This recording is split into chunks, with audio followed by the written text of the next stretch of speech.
those of you that don't know, we're going through this process called manifestation mastery, and it's this idea of the art and practice of manifestation, and that's what I've been sharing with people for the last couple of weeks. And in that process, we actually talk about what it means to really step back into our full power. In other words, what does it mean for you to finally go, hey, you know what? Enough is enough. I'm really going to actually start stepping back fully into my power. And what does that look like? And when I started this thought or this idea of what I wanted the yearly theme to be, to me, I just get fired up about it. And it's exciting. And it's something that I believe each and every one of us can do. And the reason I believe it is because, well, to a certain degree, I have. And to a certain degree, you are. The only question I keep posing to everybody is, are you doing it consciously or unconsciously? And that's really what it comes down to, right? And so this year is going to be broken up, like I said, into quarters. And last time we talked about this toolbox, these tools that we have. And I mentioned a few of them that we talked about. And I started to go in this idea of talking about creation. Where does it really start? The beginning of all of it. Where does it really start? And I talked about the idea of a three-step process going back to the beginning of it. And everything starts in divine mind. And we talked and spent some time about that. And then it goes into an idea. So in other words, we're connecting with something bigger, something more, something greater. And then what we do is then all of a sudden, guess what? Whoosh, an idea comes in. Wow, that's amazing. And then all of a sudden we have what? We have the expression. So I use the analogy in the Bible. God said, let there be light. And all of a sudden, and then there's light, right? And if you go through the 7 days, except for when he chilled out on Sunday, he was busy creating. And what I was really trying to emphasize is to each and every one of you is that you are a creator. You are.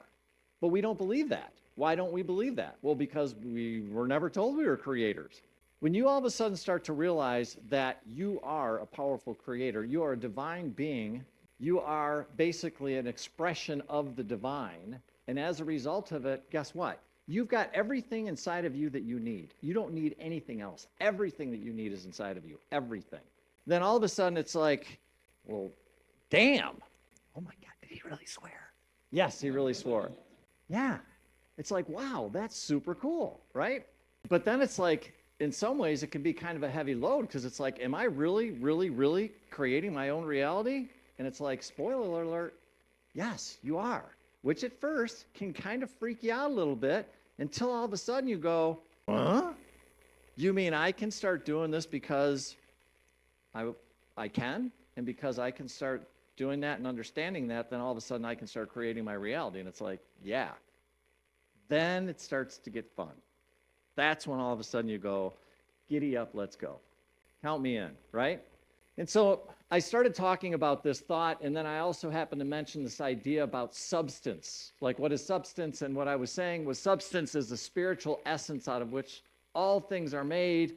And I said that didn't really resonate with me, but what did resonate with me is when somebody in one of my classes I took talked about it being spiritual Play-Doh. Think about Play-Doh. What do you do with Play-Doh? You mold it, you do all the stuff with it. But the bottom line is you can take it and form stuff with it. It's like, whoa, that's cool. And it's always there, and it's unlimited, and it's always, we can use it, and we can make whatever we want to with this stuff called substance. It's like, yeah, you can do that. And then I did a little bit of a deeper thought, which was the idea that, yeah, it's cool to have the Play-Doh, but the Play-Doh, in order for it to be formed, somebody has to form it. In other words, it's got to be directed.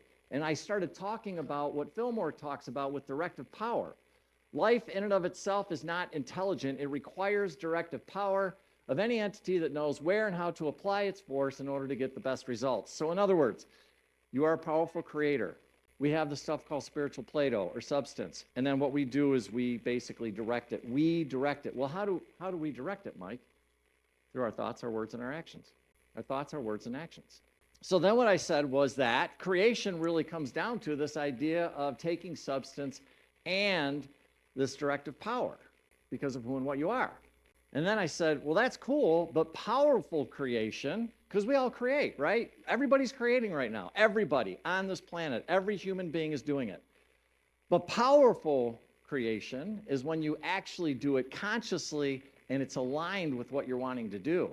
That's what makes powerful creation. Creation's just creation. You just take this stuff and away you go. And again, guilty as charged. Most people do it unconsciously. But what makes you powerful is when you actually do it consciously and what you're doing, your thoughts, your words, your actions are in alignment with what you're trying to create. That's what I'm talking about when I talk about alignment. All right, so that's where I left off. And by the way, sorry, but not really. This talk is going to be a little bit more heady, and but there's going to be some spiritual stuff in there too. So it's all good, right? But I'm just letting you know that we've got more metaphysics, and I know how thrilled you guys are to be talking about metaphysics and gals. All right, so here we go. All of this comes down to, in my mind, the way I'm interpreting this, and I heard it on this meditation I was listening to this morning. This all comes down to your spiritual power. Yes, you have inside of you, whether you know it or not, whether you're consciously aware of it or not, something that is called spiritual power. It's different than willpower. It's different than other types of power. There's actually something inside of you that if you start to engage with it, it will actually help you and assist you if you want. Nothing is going to be forced on you. Nothing. So anything and any time we're talking about this stuff, just understand that ultimately you've got free will. So you can do this, but Spirit's not going to come pounding on your door insisting that you do any of it, because that's just not the way Spirit works. It doesn't. Spirit never insists on anything. Spirit has suggestions, and from my experience, you may want to listen to it occasionally. Otherwise, you wind up with what I call the spiritual 2x4 between the eyes. How many people have had the spiritual 2x4 between the eyes? Yep. Been there, done that more than once. But everything that you need, everything that comes down to is what is inside of you. You've got everything that you need. That's where the spiritual power is coming from. What we are literally talking about, by the way, is literally rewiring your entire brain. We're talking about changing your belief systems because let's just be honest, you were taught a lot of stuff that's just garbage about who and what you are. That you could possibly be separate from God. It's impossible to be separate from God. You can't be. And because of you have access to everything that you could possibly ever want. You do. But we forget that, right? We're talking about clearing up the past, all the past pains. We're talking about real healing. That's what this is about. We're talking about literally changing your belief system. Again, we're talking about going from being a victim over to being a sovereign master. Whoa. Did he just really say that? Yeah, I did. That's what you are, a sovereign master. Unless, and I'm going to talk about this in a minute, unless you believe that you're not. Then if you don't believe that you are, then guess what? Then you'll walk around like you're not. Woe is me. Why can't I ever figure this out? Life sucks. Maya culpa, maya culpa, maya. Blah, blah, blah, blah, blah. Right? Right. Of course. Right. So, having said that, so we started talking about our thoughts, our words, and our actions, and we talked about these things being aligned with what you're trying to create in your life, but doing it consciously, right? And I want to go back to the story that I shared with you when I was 19 years old. Somebody handed me the book, Think and Grow Rich, and I read it, and I said, I'm going to be a millionaire by the time I was 25 years old. And that nothing happened. And I was kind of going like, well, wait a minute, what happened? Why? I did all the prayers, I did all the affirmations, I did everything that Unity taught me to do, but nothing happened. And it's like, well, why? And looking back, what I really realized was a couple of things that I thought make all the difference in the world. And that is, first of all, this. Your vibration matters. Your vibration matters. I didn't realize how important it was that I needed to maintain a high vibration because I didn't understand that in order for me to really change, I needed to change my vibration. And some people are like, what is he talking about? But that's the truth, right? We are energy beings, are we not? Would everybody go, yeah, I think we're energy? Yeah, there's been some kind of important people that have said some things about that. Anybody know Nikola Tesla? Oh yeah, what did he said? If you wish to understand the universe, think of energy, frequency, and vibration. You are a vibration. That's what you are. We are vibrational energy. We're vibration. That's the deal. This is what behind the theory of law of attraction. How many people have heard about or practiced the law of attraction? Yeah, a bunch of hands are going up, right? Or how about this phrase? Thoughts held in mind, produce after their kind. Yeah, all the unity people are going, oh yeah, I know that one, right? How about this one? Thoughts are things. Anybody ever hear that one? Oh yeah. Heard that one too. Yeah, it's kind of like a thing that we do around here. We talk about it, right? Think of your thoughts as a magnet. Think of your thoughts as a magnet. That's what this is all about. You attract what you spend most of your time focusing on. So, I hate to scare you, but if you want to know what you think about most of the time, just look around your life and see what's showing up. And there's no judgment there. There's no shame there. There's no blame there. There's no guilt there. There's nothing. Other than you are a powerful being and you have the ability to create your reality. And if you want to know what you're spending most of your time thinking about, just look around your life and go, I wonder what's showing up, right? We are vibrational beings and we live in a world that is based off it. And here's what I learned. One of the biggest things I learned was that the universe really does give us what we ask for. And everybody's going like, that's not true, Mike, because look what's showing up. And I'm going to say, the secret is it's giving you exactly what you're asking for vibrationally. Oh, that sucks, right? But it does. It responds. Was I praying to be a millionaire? Of course I was. But on a vibrational level, was I matching that with what I was thinking, saying, and doing? Not even close. Not even close. I couldn't have been further from it if I tried. And as a result, guess what happened? Goose egg. Goose egg. It was a fun experiment, but it didn't work, right? From Heart-Centered Metaphysics, remember I said this last week, the clarity and the purity by which divine ideas are expressed are determined by our level of consciousness. Another fancy way of saying that is our vibration. Oh. So if we have a lower vibration, then what happens is it literally can clog up all the divine ideas that are trying to come through. Because if we're stuck in woe is me and victim and life sucks and everything else that's going on, then what's happened is you are literally shutting off the flow of divine ideas that are coming in that could potentially help you get out of whatever it is you're trying to get out of, or trying to move you into a different direction that you're trying to move into. Oh. So in other words, you just need to make your vibration one of the most important things in this journey, right? Have you ever noticed that sometimes when you go hang out with some people, you just feel like amazing, good, super yummy and warm and fuzzy and just want to sit there and this feels good? Have you ever noticed when you hang out with some people and it's like, dear God, really? Right? So that's just it. It's like we all give off a certain energy. And by the way, I'm not going to go into this today, but your energy can be measured. Where you're hanging out can literally be measured. It's pretty fascinating stuff for anybody into the Hawkins material, power versus force, and there's some other things that are out there. But you can literally get an idea of where you hang out energetically. So it's real, right? So the invitation this morning is to consider that one of the most powerful things that you can do is make the quality of your vibration, and I'm going to say that again, the quality of your vibration, make it a huge priority in your life. Why would you not want to make that a big priority in your life? Unless, of course, you like hanging out with funk, is the best way to put it, right? And don't take me wrong, sometimes I've liked hanging out in funk. But I mean, generally speaking, especially as I continue my own journey, as I continue to wake up, as I continue to expand more, as I continue to understand more, I don't want to be anywhere near it. Why? Because I know the impact it has on me and my energy and everything that I'm trying to do. And so guess what I want to do? Oh, I don't know, hang out with you people and talk about really cool spiritual things and talk about how we can manifest and how we can make a difference and how when we come together where there's two or more gathered, we can really do some really cool things. How many people were here Thursday night when we did the healing circle? Yeah, for those that were there, could you not tell me, was that not one of the most powerful things you've ever done in your life? It was incredible. Getting together and sending love and healing energy to people that need it. And when you do it where there's more than two, look out. It makes a difference. It makes a difference. So I want to hang out in that energy. I like that energy. It's fun to me. The other stuff is just like, just be careful.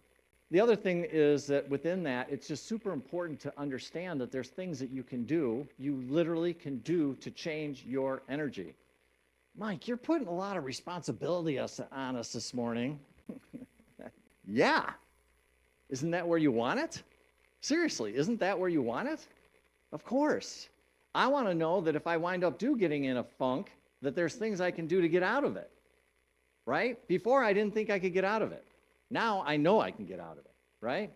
You have the power to change anything having to do with your vibration that quick. It's a decision. I don't want to do this anymore. Okay. Then the universe is going to go, oh, cool. What are we doing? Right? And that's one of the things I needed to learn, is to understand that it was simply up to me if I wanted to hang out or in the lower vibrations or if I wanted to change it. And that's really what we're getting to.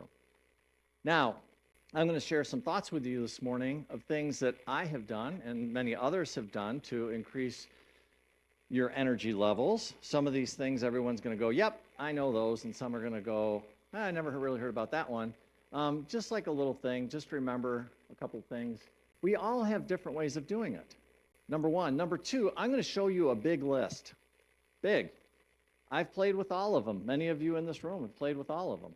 Don't get freaked out about the list, especially if you're fairly new to this. What my suggestion would be is take one or two of them, start playing with it, and then see if it works for you. And then maybe incorporate some of the other ones as you go along. Don't get overwhelmed. The point is this: do not get overwhelmed. Don't. That's not what this is about, right? So, let's talk about some of those practices. Oh, I don't know, meditate. Oh, God, did he really say meditate? Yeah. Why has every single spiritual master that has lived said, yeah, you should probably meditate? Why? Because you're connecting with God. That's why. And there's a million different ways to meditate, by the way. There's not one. There's a gajillion. You don't have to sit there, That's one way. But there's a gajillion ways that you can meditate, right? Why are you doing it? To calm everything down and to connect with yourself and to connect with God. Prayer. Is there anything more sweet than having a conversation with God, especially when you're offering a prayer for somebody you love or you care about? To me, it's one of the most favorite parts of my practice is when I'm saying prayers for the people I love and I care about. The energy that happens in that exchange, to me, is awesome. But so is hanging out and talking with God. I don't know about you. I'm a big fan. Yeah. Really? Why? Oh, I don't know. Because it works. It works. It's really simple. Be grateful for everything that's showing up, whatever it is. If you want something to get better, show gratitude towards it. I know it sounds crazy, but it's true. Show gratitude. That's what they talk about when they say have a gratitude practice. Think about 10 things every single day that you're thankful for. Watch what happens within a very short amount of time in terms of your attitude, right? Forgiveness. I've been harping on this one a lot lately. Forgiveness. I can't even begin to tell you how much I wasn't aware that I needed to forgive. And that forgiveness started right there. More than ever. More than ever. And then once I started doing that, then all of a sudden I started realizing some other things would all of a sudden go, wow, man, am I judging that? Or I would look outside of myself and I would start looking at things that are going on in the world, and man, was there some judgments going on with that, right? Forgiveness is what's going to heal that, not me screaming, yelling, and complaining about it. That's not going to make it better. In fact, what that's going to do is make it worse. So if you really want to make a difference in this world, quit complaining about it. Be grateful for it. Send it love. Send it light. Send it energy. But wait a minute, Mike, do you know all this? Yeah, I do. I'm not stupid. I walk out those doors. I read newspapers. Not very much. Enough to know what's going on in the world. And guess what? When I do it, what am I doing? Love, love, love, love, forgiveness, love, forgiveness, love, forgiveness, love. That's what I do, right? Visualization. Everything starts in the mind. Every single creation we looked at, I said this last week, starts in the mind. Visualization. It's a powerful tool. It's a high vibrational practice. What are you doing? You're telling the universe, hey, universe, I would like to create this thing in my life. And you're going to spend some time visualizing stuff. It's a high vibration practice. It is. Self-love. What? Self-love. Yeah, loving yourself. Me? Yeah. You. You're worthy of love. You're really worthy of your own love. And so taking some time to really figure out what you need and loving on yourself especially when you're struggling, is a really cool idea. Practicing self-love is amazing because guess what? When you do it for yourself, it's a little bit easier to do it with other people in your life. Thought I might mention that, right? Here's one. Do you think your attitude matters? Do you think it matters? Would it might not impact your vibration just a little bit? Just a little bit. A positive attitude goes a long ways. And I will just tell you that it's something that has completely shifted all of a sudden the way that I am approaching things to slow down and go, well, am I thinking about this positively or am I thinking about this negatively? And so I'm consciously becoming aware of when I'm starting to be negative, and it's like, whoa, dude, slow your roll, back off. Do you want more of this? Then keep complaining. You want more? Keep complaining about it. You'll get more. Your positive attitude changes everything. Why? Because you're a high vibrational being, and when you use these types of practices, you'll start to attract some really cool things to you. You will. What are some other practices? Oh, journaling. Journaling is a great one. Oh, I don't know. These crazy things, 12 powers? Oh, yeah. The Fillmores talked about them. There are a bunch of powers you can use because you're a divine being and you can call them forth and use them in your life to help you with things. Yes. This isn't a class on the 12 powers. There's a book out in the bookstore. Oh, and by the way, I also wanted to mention this. I forgot. A lot of this stuff is coming from that book, which is out in our bookstore. So just in case you're wondering, this is the heart and soul of what we're talking about, which is metaphysics. So without you even knowing it, blah, I'm teaching you how to become a metaphysician. That's what we're doing here. But this book is amazing, and there's a lot of stuff in the book. I meant to mention that. The 12 powers. How about heart math? How many people know heart math? It's an amazing tool. We're going to be talking about it next month at Let's Talk About Healing. We're going to hook up people to a machine, and you're going to be able to see if you're in coherence or not. So we're going to play with heart math next month. And some other stuff. Breath work. How many people love breath work? I can't get enough of it. I think breath work, quite frankly, is becoming absolutely one of my go-to practices. I do it every single day, some form of it. I literally do it every single day. Nature, Mother Earth. Is there anything more powerful than just going and sitting out in nature? I would argue no. Why? Because nature isn't stuck in its head. Nature knows exactly what you need. If you just go there and sit in her, she will hold you and help you and heal you if you will let her. If you'll just go out there and shut your pie hole and just sit and be in nature, it's incredible. It's incredible what nature can do for you. Grounding, here's some other ones. Music, dance, and art, of course. What else? Connection, community. Oh, I don't know. Coming together and hanging out with people like us. Yeah. Somatic practices and others as well. So, the second thing that I wished I would have known is that your beliefs matter. So I've told you the story before, but I went to India. I was in ashram. A master, a guru came in, and for what that's worth. And somebody asked the guru, can God really help us change? And his answer stuck with me to this day. And he said, well, as long as you believe God can. Think about that. Think about how powerful that is. Your beliefs in some ways are even stronger than that, which we've told is everything. But it just goes to show you, number one, how sovereign you are, how powerful you are, and how powerful your beliefs are, right? And I didn't fully understand that when I was going through this stuff before. You know, I was sitting there telling myself, oh, I'm a millionaire, I'm a millionaire, I'm a millionaire, but underneath it, it sounded something like this. I can't make $1 million. I've never made more than $25,000 in my entire life. This was 30, 40 years ago, right? That was what's going on inside of my head. How am I going to do that? And so I kept saying that stuff, and what I realized is I really didn't fully understand how many beliefs I had around money and about being worthy enough to make it and some other things. So your beliefs make a huge, huge difference. And so it became this idea of spending more time understanding that my beliefs matter, number one, and then also this thought about how do I change them? I've had a couple of you come up to me and go like, yeah, Mike, this is great, but how do you change a belief? How do you do that? Well, here's the thing. There's a lot of different ways to do it, actually.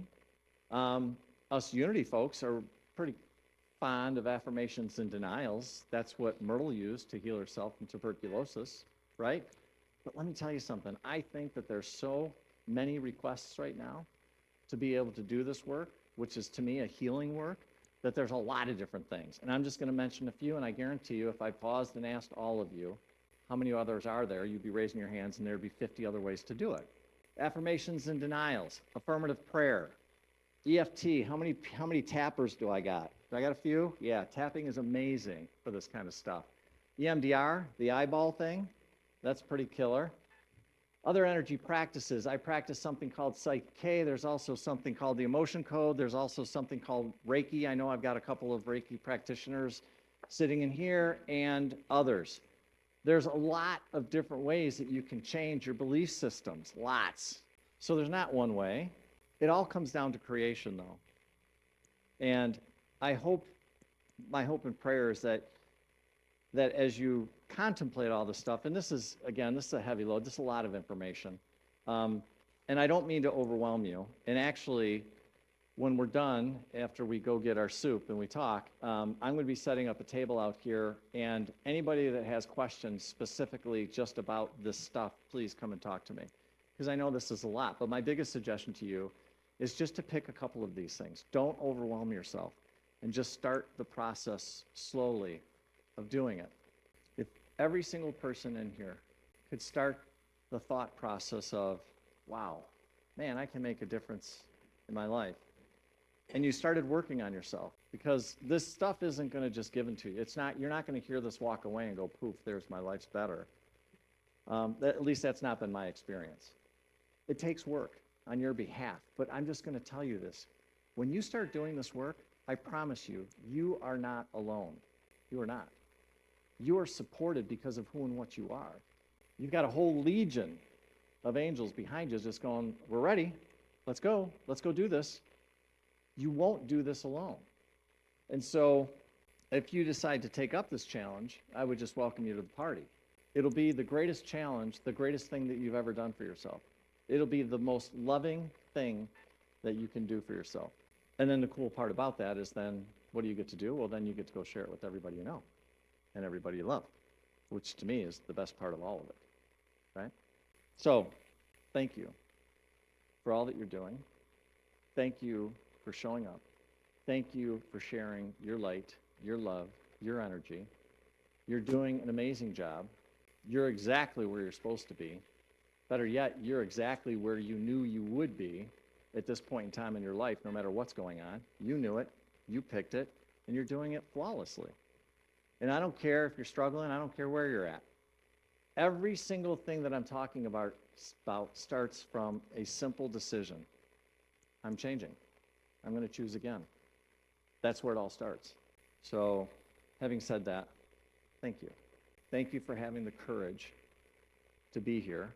Thank you for having the courage to show up on this planet at this time.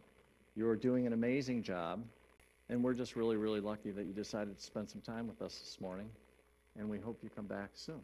Hey, it's Reverend Mike here. I just wanted to stop for a moment before you get on with your day, and thank you so much for spending time with us this morning. It means the world to us, and I just wanted to let you know if there's anything that we can do to make your experience even better, please do not hesitate to reach out by going to our website. I also wanted to offer you the opportunity for us to get together and sit down so I could get to know you a little bit better and answer any questions that you have.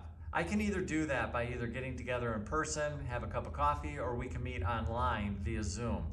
If you're interested, please don't hesitate to reach out. You can reach me at michael@courage2thrive.com. And lastly, if you find these messages are helping you, we would be tremendously grateful if you'd consider donating to the center. The best and the easiest way to do that is simple. Just go to our website. Again, thank you so much. Hope you have a great day. Hope you're doing well. God bless, and we hope to see you soon. Bye-bye now.